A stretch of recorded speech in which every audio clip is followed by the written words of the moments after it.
Olá, sejam todos muito bem-vindos ao novo episódio do R3K, Sua Saúde, Nossa Especialidade. Hoje é um dia especial, principalmente para mim, porque eu conheço muito a nossa convidada de hoje. Viajei com essa nossa convidada, conheci ela durante uma viagem, depois eu conto os detalhes de como foi isso. Mas o fato é que a doutora Joseli de Oliveira Ferreira, mais conhecida como Lila, e é assim que eu vou passar a chamá-la daqui para frente, ela é uma tremenda de uma pesquisadora da Fiocruz, ela é farmacêutica de formação, tem um currículo incrível, é extremamente renomada na área de resposta imune, imunização, mas tem uma experiência muito grande com a população indígena, e é isso que ela vai contar hoje para nós, muito das suas experiências em relação a isso. Ela tem formação tanto na Fundação Oswaldo Cruz, no Rio de Janeiro, como também na Emory University, em Nova York, ou seja, ela é extremamente renomada do ponto de vista de pesquisas muito no foco de malária. Então, Renato, eu estou muito feliz hoje em ter uma convidada tão especial, a quem eu já dou as boas-vindas, Lila, de estar aqui com a gente hoje, ter topado bater esse papo com a gente sobre saúde indígena. Seja muito bem-vinda, Lila, aqui ao nosso podcast R3K. Nossa, eu que agradeço, é uma honra para mim estar nesse papo com a Rosana e com você, Renato. É um prazer imenso falar um pouco dessa experiência, né? Eu ia começar exatamente, primeiro querendo saber como é que você, como é farmacêutica de formação, né, pesquisadora, etc., como é que você foi parar nessa saúde indígena? Conta um pouco da tua trajetória, de como você chegou nisso e situa aqui, para quem está ouvindo a gente, como é que foi essa tua jornada? Na verdade, minha jornada, como parece todo mundo, foi quando eu comecei a fazer o meu curso de biologia. Eu conheci um professor que trabalhava com populações da África, uma área. E aí, numa aula, me apresentou todo o trabalho que ele fazia com malária, e aquilo eu fiquei encantada. Né? E depois da aula, eu fiz conversar com ele. Olha, eu quero trabalhar com malária e quero ir ver as populações indígenas do Brasil. Eu quero na região amazônica, eu quero fazer o que você está fazendo na África, eu quero fazer no Brasil. E aí ele me convidou para estagiar no laboratório. Né? Quando cheguei no laboratório, descobri que ele era um pesquisador junto com o Geiger, que tinha cultivado pela primeira vez parasita da malária in vitro. Né? E isso que alavancou todas as pesquisas de vacina para malária. Eu fui convidada para fazer doutorado lá, mas eu, com aquela coisa, eu quero fazer doutorado no meu país, eu quero trabalhar com malária na região amazônica e com populações indígenas. Então, desde aí, passei toda a minha carreira científica a fazer esses trabalhos. Muito bom. Acho que essa região Yanomami, né? Acho que vamos falar um pouquinho dessa região, que é um problema hoje em dia, que veio muito à mídia, né? Especialmente em relação à desnutrição e as doenças e a contaminação do meio ambiente lá. A gente sabe que são mais ou menos 35 mil indígenas Yanomami, né? No território Yanomami, ali entre Brasil e Venezuela. Me conta um pouquinho aí da tua vivência lá, como é que a cultura é diferente, como é que é levar ciência, como é que é aplicar essa ciência que a gente vive aqui nos grandes centros, em populações assim, que eu imagino que talvez seja o grande mérito da saúde pública a gente conseguir, de alguma forma, atender populações tão vulneráveis como essas, né, Linda? Quer dizer, a população de não é só no Brasil são 27 mil, né? E a população muito maior do Brasil do que na Venezuela. E as tais indígenas de Yanomami, ela tem sendo batida já há muito tempo, por garimpeiros. E eles fazem para perpetuar nessa região. Tá? E cada vez mais os garimpeiros estão invadindo a área dos indígenas, inclusive muito próximos às aldeias, né? Destruindo tudo. A gente já tem alguns trabalhos feitos na Fiocruz mostrando a contaminação dos rios, com mercúrio. Né? E tudo isso levou recentemente uma emergência, né? Que teve uma infecção mundial. Com essa invasão, começou a faltar a distribuição de alimentos, né, deles, e aí uma grande malária subia, uma paridade de crianças. Mas isso não é um problema de hoje, é de muito tempo, né? E eu acho que agora um pouco mais atenção para isso, né? O grande desafio de trabalhar nessas áreas é a condição meio preocupante que eles vivem, né?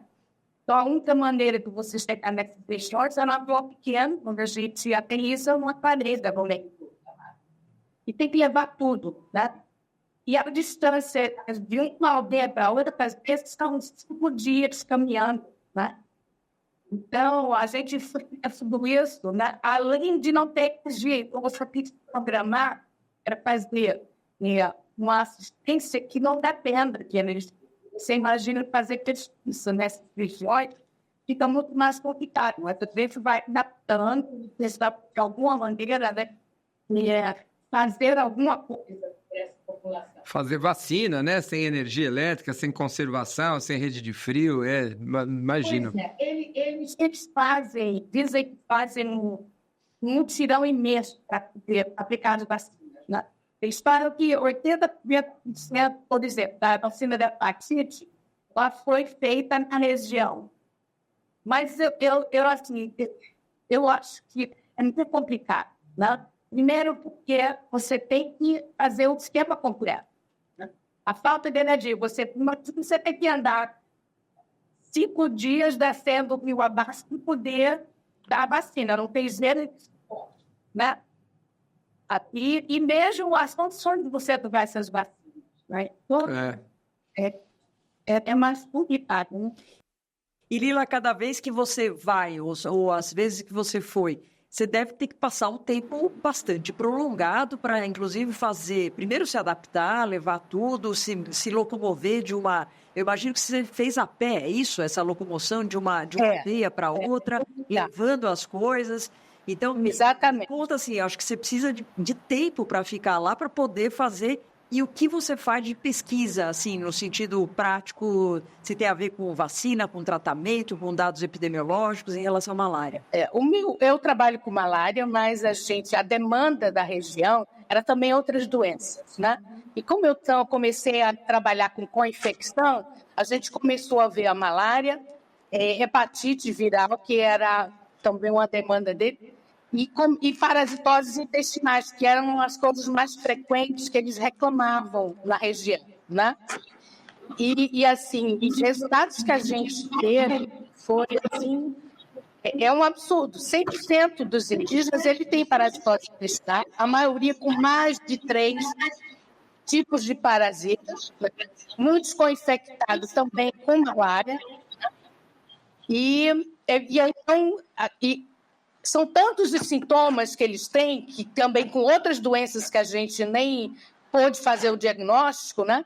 Porque a gente fez o que estava no nosso alcance, né? Mas é muito difícil. Além disso, o próprio modo de vida dos indígenas, né? Como é que você vai tratar uma parasitose intestinal se eles continuam numa área com solo contaminado, né? Se não tem eles não têm sabão, não existe isso. As pessoas não têm ideia que o índio, ele toma banho no rio, bebe a água do rio, evacua em algumas áreas. Então, como é que se vai fazer um trabalho preventivo, né? Então, não adianta ficar tratando, segundo a OMS recomenda, 1 ou 2 vezes por ano essa população, né? E ainda tem outro... Os indígenas, se você acompanhar, que eles mudam de nome, né? Você vai numa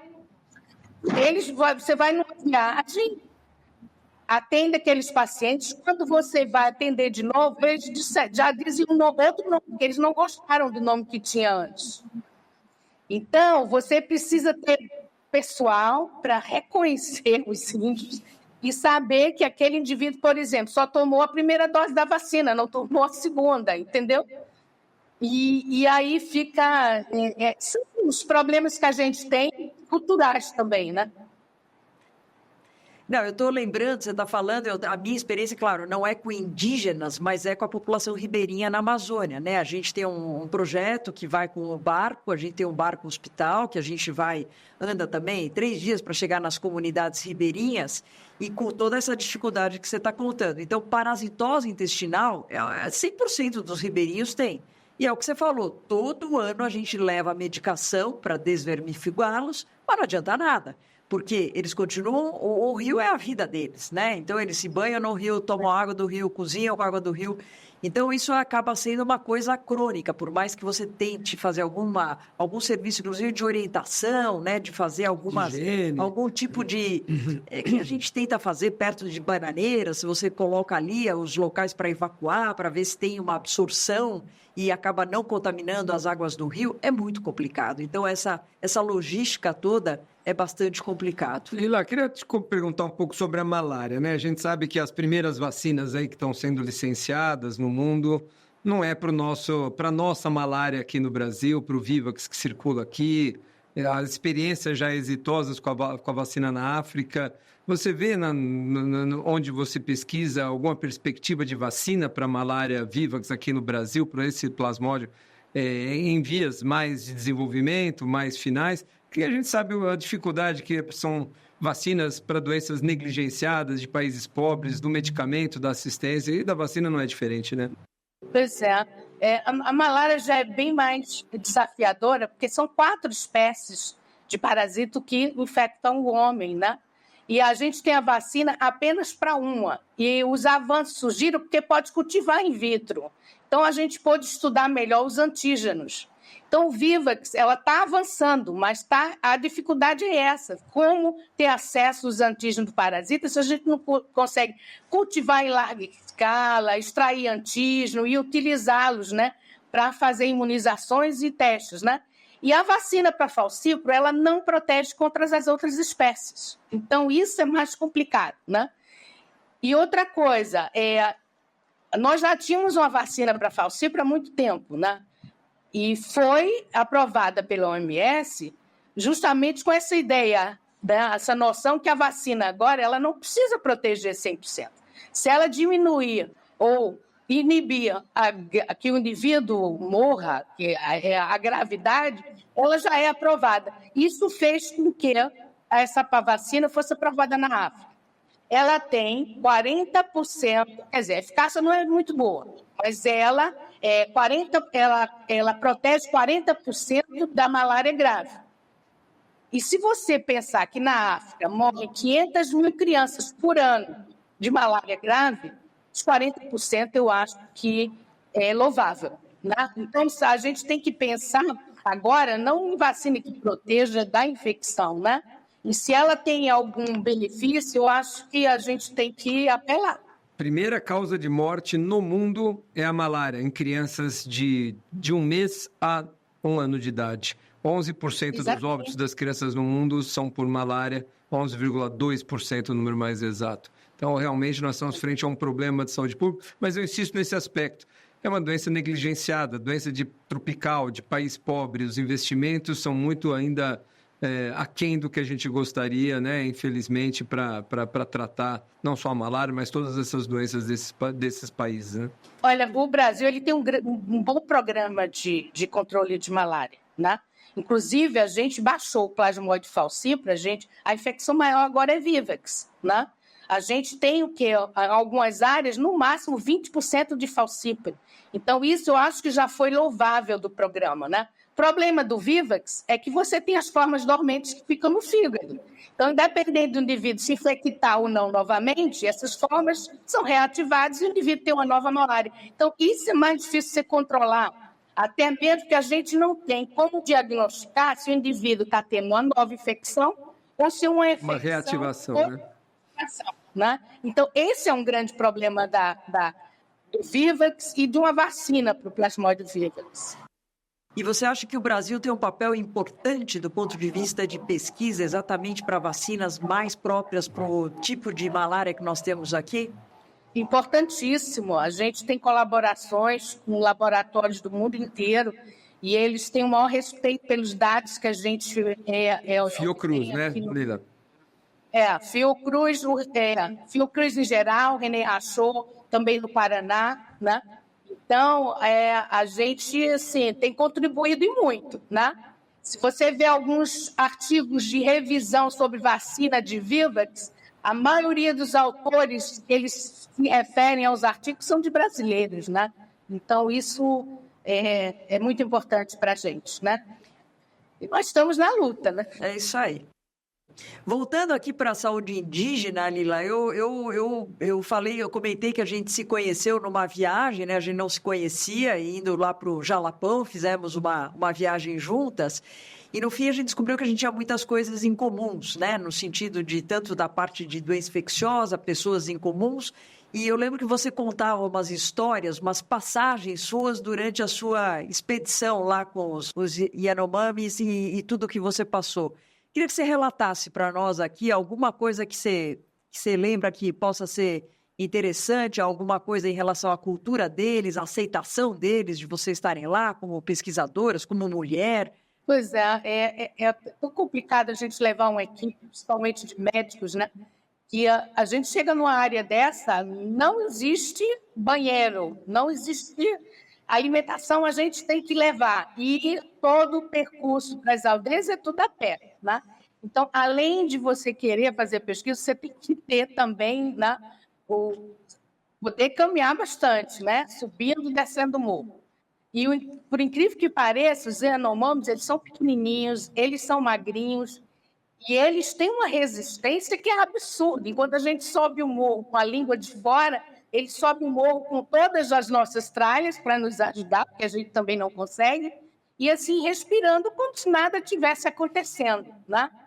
E o interessante é que eles têm uma visão na mata que é absurda. Eu sempre deixo o Yanomami na minha frente, porque o que tiver pela frente, ele vai me avisar antes e vai me parar, né? Certo. E é impressionante, ele mandou eu parar, porque tinha uma cobra atravessando no meio, né? Outra, ele ouviu um barulho de onça e já começou a proteger a gente, dizer para a gente não seguir para um local, né? E o mais interessante foi que caiu um brinco meu, eu fiquei horas olhando para o chão sem achar. Ele perguntou o que foi, eu disse, caiu meu brinco. Imediatamente, ele conseguiu achar o brinco. Quer dizer, ele tem aquele olhar, né, para a natureza. Até às vezes me mostrava alguma coisa na árvore que eu não conseguia enxergar, porque é tudo muito parecido, as cores, né?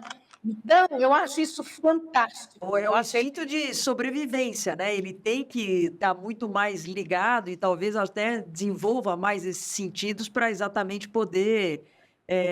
E isso, vocês caminhavam durante o dia e à noite vocês paravam para algum acampamento ou vocês também caminhavam um pouco à noite? Não, a gente parava à noite, né? E tipo acampamento, rede e mosquiteiro, né? Pendurando nos lugares.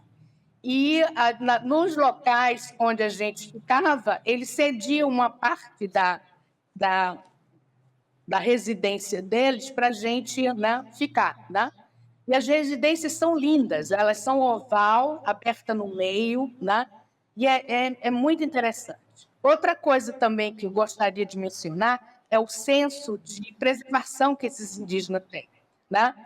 Eles têm 2 residências. Eles ficam numa residência até se esgotar a caça e a pesca. E aí eles se mudam para outra residência muito distante, vai a família inteira, né?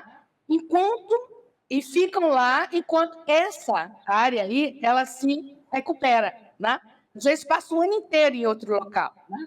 E eles têm roças nos 2 lugares, né? Eles plantam mandioca, banana, essas coisas todas, né? Inhame, né? Então, eles têm esse senso de preservação que a gente deveria aprender com eles, né? É incrível, isso é incrível. Eu acho que a cultura também é bastante diferente, né? Não sei se você teve alguns choques culturais em relação à relação de pais para filhos, de homens para as mulheres, de casamentos, de relações mais estáveis, conjugais. Tudo isso é muito diferente para nós daqui entendermos essa população e nesse território Yanomami.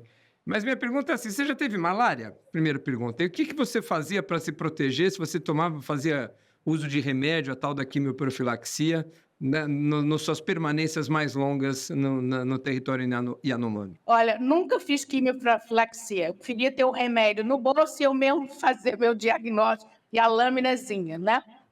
Mas, assim, eu tomava bastante pílulas de alho, usava repelente, só dormia em mosquiteiro, né?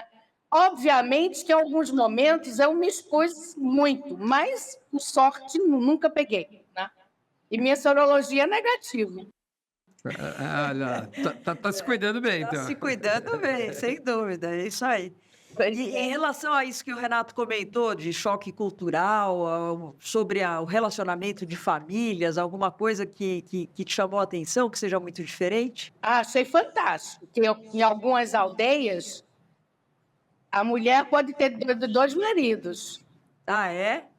É, exatamente. Aí é o seguinte, o primeiro marido é privilegiado e o segundo é quem vai trabalhar e trazer a comida para casa.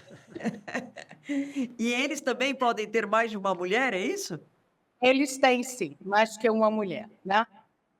E quando o filho nasce, né, o ritual de nascimento, de entrar na vida adulta para essa população, varia muito de população para população, né? Tribo para Varia. tribo. E eles normalmente só dão nome aos filhos depois que eles já estão maiores, né? Justamente porque tem tanta doença respiratória e a mortalidade, quer dizer, agora diminui, quer dizer, uns tempos atrás diminuiu, agora aumentou, então eles só fazem isso quando vê que a criança que eles dizem que vai vingar, né? Outra coisa interessante é que eles se dão nomes não indígenas. Quer dizer, eu só conheço o índio com nome não indígena. O nome indígena dele, eles não falam para ninguém. Por isso que eles mudam. Por exemplo, depois que eu fui na aldeia, surgiu várias vilas. Você fez história, é isso? É porque eles gostaram do nome e saem colocando para os filhos que nascem, né? Mas na segunda, terceira viagem, várias vilas já transformaram em outros nomes, entendeu? Então, isso eles usam o nome que eles gostam, né? E mudam, né?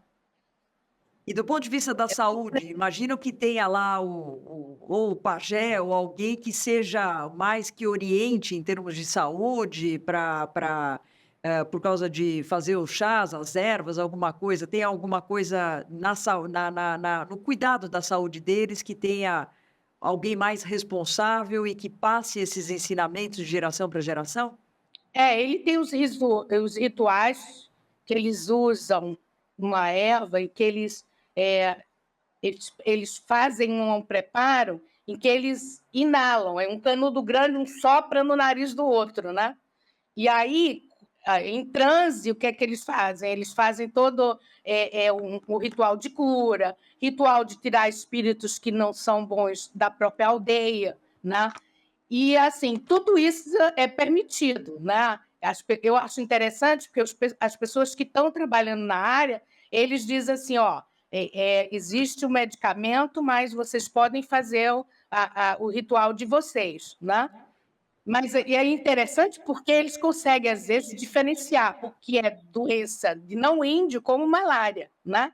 E doença de índio, que é mais espiritual. Então, algumas doenças, ele diz, essa doença é de remédio, de medicamento, né? Não é de índio, né? Então, fica mais fácil de você até tratar, mas a gente sempre fala que é muito bem-vindo todos os rituais de cura, né? Eu presenciei alguns rituais, tive a grande oportunidade, né? E, assim, tenho o maior respeito por essa cultura, né? E é uma pena que o Brasil não conhece a maioria das culturas indígenas que existem no nosso país, né? Sem dúvida, Lila. A gente está caminhando para o fim, né, Rosane? A gente trabalha muito com imunização aqui, reconhece o Brasil como um dos maiores programas de imunização nacionais do mundo, né? E claro que a saúde indígena, a Secretaria de Saúde Indígena, que é a CESAI no Brasil, ela tem um dos grandes braços fortes da Secretaria, é o calendário vacinal do indígena, é a Operação Gota, que é uma vacinação feita em geral, pela colaboração do Ministério das Forças Aéreas, Ministério do Exército, em todos colaborando para levar a vacina com qualidade para todas essas populações em áreas de difícil acesso. E eu queria que você tivesse alguma experiência ou se contasse para a gente se você já presenciou a Operação Gota trabalhando nesse território, a vacinação da população indígena, que é um grande desafio para nós, né? Colocar essa caderneta de vacinação em dia, proteger essas crianças que são mais vulneráveis, os adultos também, as gestantes. Imagino que culturalmente a questão do acesso, a questão do número de visitas, completar esquema vacinal é um enorme desafio, né? E outra coisa, eu acho que a gente tem que começar a pensar em medidas que sejam eficazes, levando em consideração a cultura deles, né? Porque a gente quer tratar o índio com as mesmas medidas de controle que a gente trata a população indígena. Isso não é possível, né? E precisa de um grande trabalho de educação e saúde, precisa de mais profissionais na área, que são muito poucos. Eu presenciei, você imagina que... eu não sei se você sabe do sistema de saúde, em polos base, onde eles aglomeram muitas aldeias, mas de acordo com a sua etnia e com os costumes. E lá eles colocam um enfermeiro, um auxiliar de enfermagem que faz o atendimento básico, entendeu?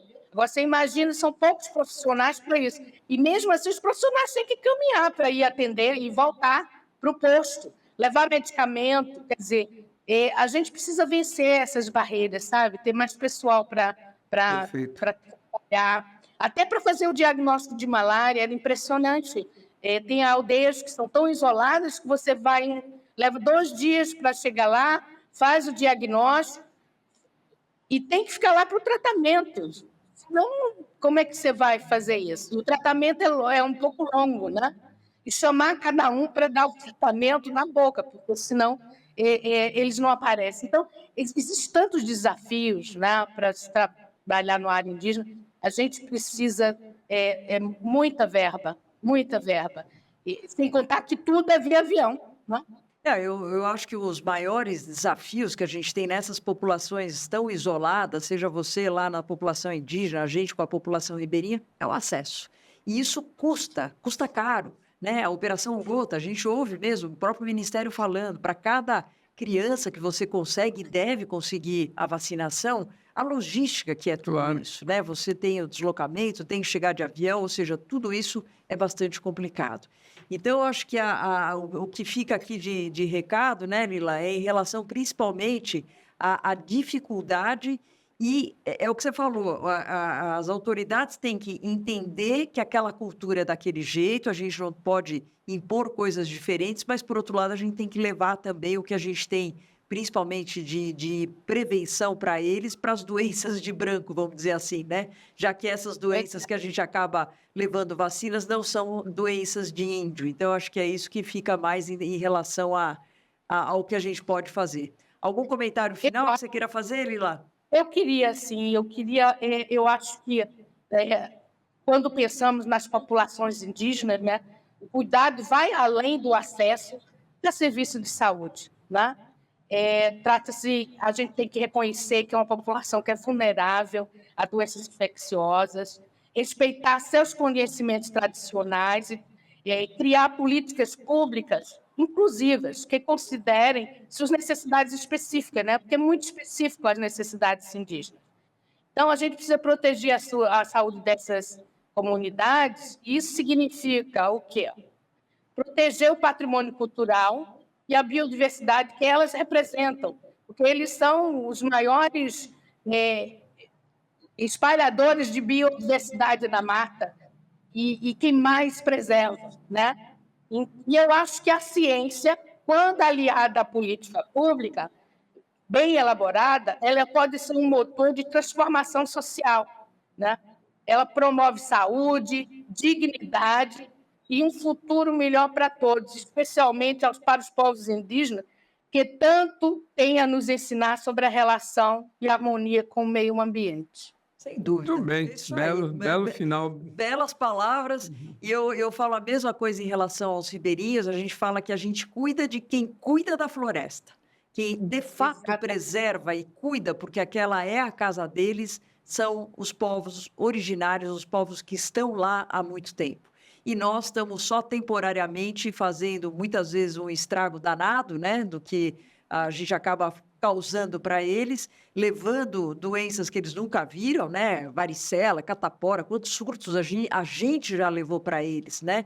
Então, acaba sendo uma ameaça para eles. Então, eu adorei esse teu texto final aí, eu acho que é por aí mesmo, essa responsabilidade é fundamental.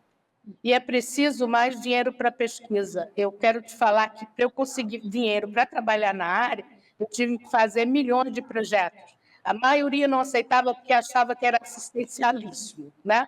Quando surgiu toda essa bomba aí, então eles começaram a olhar para mim e dizer, vamos lhe dar dinheiro, né? É isso aí. Bom, nós só temos a agradecer, né, Rosana? Obrigado, Lila. Foi um prazer tê-la aqui conosco, viu? Que assistam os nossos episódios aqui no R3K Oficial, @R3K Oficial, nos canais do YouTube, do Instagram e outras plataformas de tocadores de podcast. Siga-nos nas nossas redes, @Rosana Richman, @Renato Kifuri. Obrigado, né, Rosana? Obrigado, Isso aí. Lila. Muito obrigada, Lila, pelo papo e vamos lá, vamos pensar mais nessas coisas tão importantes e que é por isso que a gente traz esse tipo de tema aqui para mim na nossa conversa. Super obrigada, viu? Eu que agradeço, foi um prazer participar. Tchau.